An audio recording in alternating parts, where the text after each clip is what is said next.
Vdekja e Papa Franceskut me 21 prill 2025 në moshën 88 vjeçare ka nxitur një valë të re spekulimesh dhe interpretimesh rreth profecive të lashta që lidhen me fundin e papatit dhe ardhin e një pasardhësi të fundit.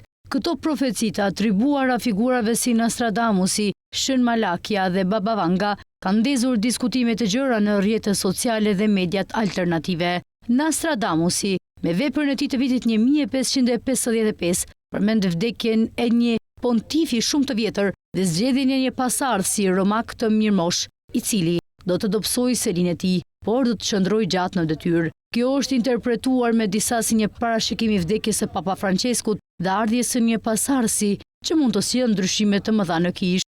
Ndërkohë, profecia e Shën Malakis, një arkipeshkop irlandez i shekullit të 12, përshkruan një listë të 112 papëve, duke përfunduar me Petrus Ramausis, Pietri Romaku, i cili do të udhëheq Kishën gjatë një kohe të vështirë dhe do të jetë i fundit përpara shkatrimit të qytetit të 7 kodrave, që shpesh interpretohet si Roma.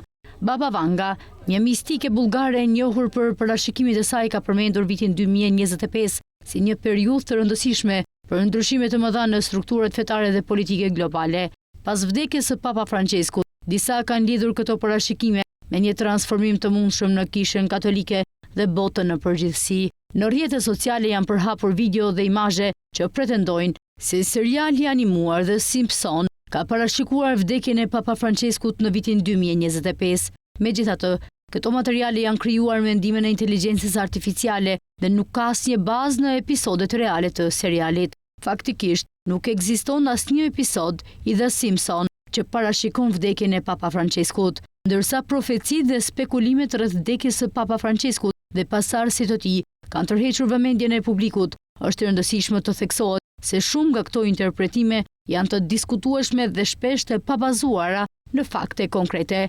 Në këtë periudhë tranzicioni për Kishën katolike është thelbësore të mbështetemi në burime të besueshme dhe të verifikuara për informacionin rreth ngjarjeve të rëndësishme.